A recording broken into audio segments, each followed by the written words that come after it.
Shalom.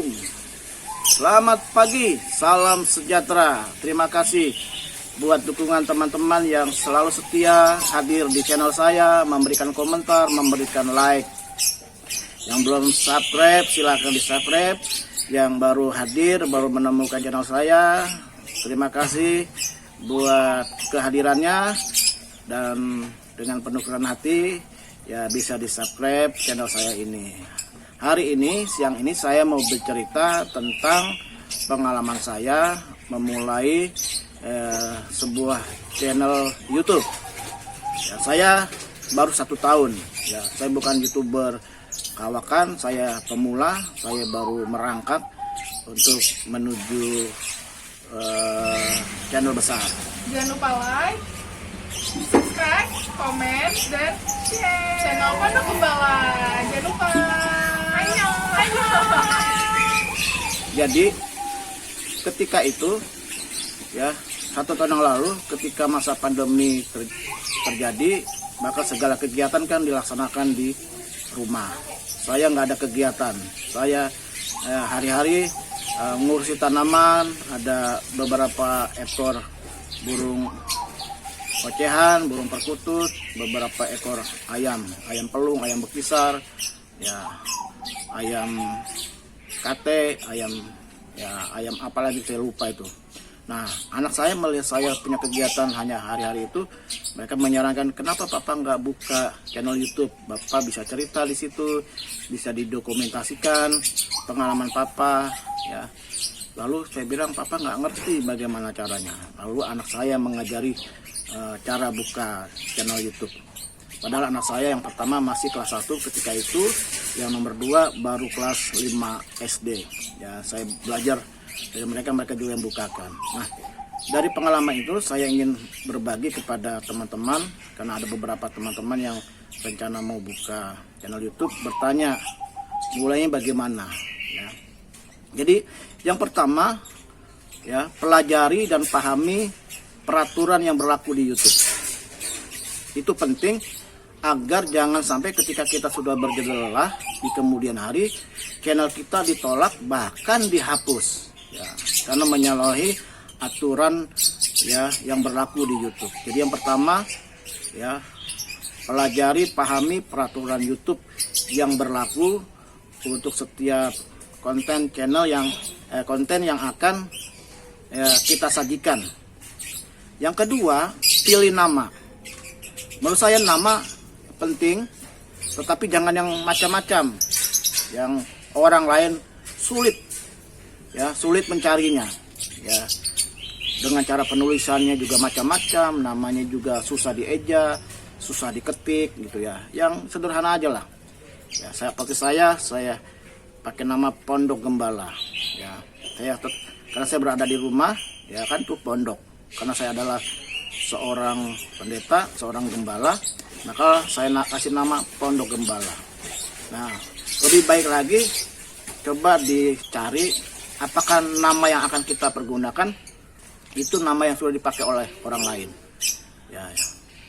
Jangan menjadi nama yang sudah ngetren, yang pasaran, mohon maaf. Ya.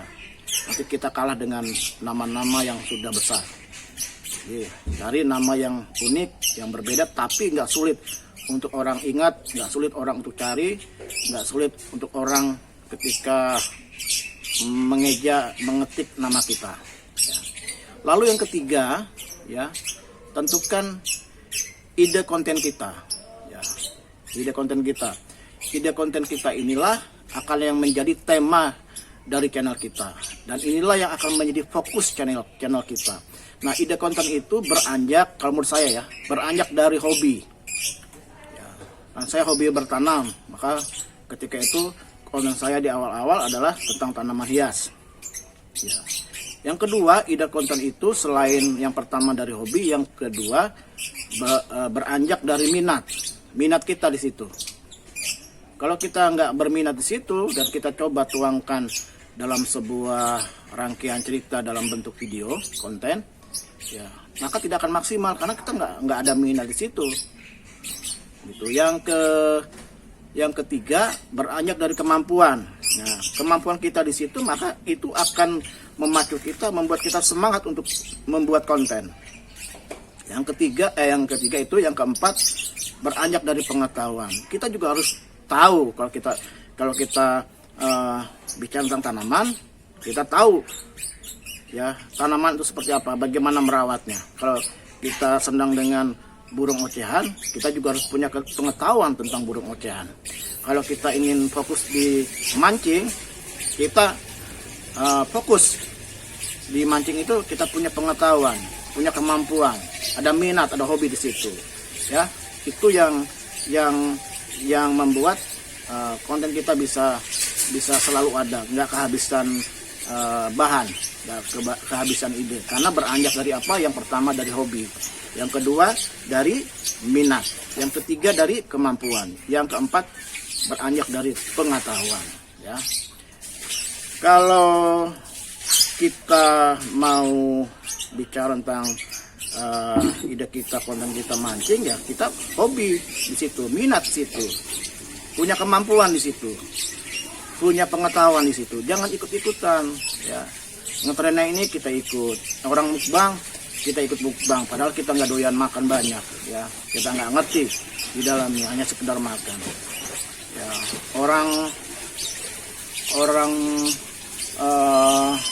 bicara tentang mesin mobil, mesin motor, ikut-ikutan ya. Jalan-jalan, kita jarang jalan-jalan, jadi rumah saja ya. Jadi ide konten itu ya penting ya, penting, dan itu yang akan menjadi konten kita. Dan kita fokus, jangan gonta-ganti ya, gonta-ganti tema, gonta-ganti ide cerita, gonta-ganti ya konten kita. Jadi di awal-awal, saran saya di awal-awal kita nggak usah ganti-ganti dulu tema. Kalau tanaman terus, kalau mancing terus, kalau memasak terus, tutorial terus, game terus. Jangan sebentar game, besok memancing, besok pelihara ikan cupang, besok ternak lele, besok lagi ya ternak ayam, besok lagi burung ocehan, besok lagi jalan-jalan. Jangan ya. Kita fokus dulu satu tema. Itu membantu berkembangnya channel kita. Kenapa itu bisa membantu berkembangnya channel kita? Waktu YouTube melihat channel kita, melihat channel kita, dan di awal-awal mungkin tanaman, maka YouTube akan mengarahkan atau mengkategorikan channel kita masuk di dalam perihal tanaman. Nah, kalau kita ganti-ganti kan YouTube juga bingung, ini mau ke arah kemana? Ya, jadi membuat channel kita tidak bisa berkembang ya. Jadi satu tema, fokus supaya berkembang. Nanti perjalanan waktu, kalau kita kemudian menemukan passionnya, menemukan memang disitulah kita ada di situ, silakan, nggak apa-apa. Mungkin campur-campur, atau akhirnya menemukan satu tema yang khusus, atau mungkin karena kita melihat tidak berkembang channel kita ganti tema, nggak apa-apa. Tapi awal-awal usahakan ya temanya satu tema yang kita memang hobi, minat, punya kemampuan dan punya pengetahuan, dan rajin untuk upload, kirim video konten ya. Saya percaya dari puluhan ya video yang kita upload, video yang kita kirim, pasti ada yang terbaik. Nggak mungkin semua video kita nggak ada yang terbaik, pasti ada yang terbaik. Nah, yang terbaik itu juga saya percaya pasti suatu saat akan meledak. Ya, waktu saya baru awal-awal, mungkin baru sebulan ya punya channel, saya ingat itu saya kirim ya video yang kelima tentang keladi ireng, keladi hitam. Dan ternyata yang nonton itu ya cukup banyak. Sampai saya terheran, dan maklum pemula ya, orang nonton 25 penontonnya sudah senang. Ini sampai ribuan, sampai saya kaget ya. Artinya berarti ya dari sekian video saya ada yang terbaik, walaupun baru yang kelima, tapi pas yang kelima inilah yang terbaik ya, meledak penontonnya. Lalu kemudian video-video yang lain banyak menyaksikan ya, banyak yang menonton. Jadi saya percaya setiap konten kita pasti ada yang terbaik. Dan suatu saat dari sekian video kita pasti meledak. Jadi jangan malu untuk mengupload video. Kita bilang mungkin nggak bagus lah, kurang bagus lah, pokoknya diupload aja lah. Ya, semua orang sama seperti kita yang berpemula. Ya, butuh pengakuan, butuh teman-teman. Ya, soal kualitas nantilah sambil berjalan.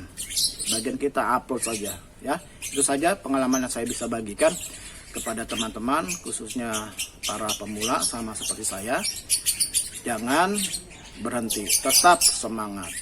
Ya, tetap semangat ya, membuat konten dan terus kirim saja. Ya, kita nggak pikir berapa penontonnya, paling tidak kita sedang berbagi cerita. Ya, selamat siang, tetap semangat, salam sehat semuanya.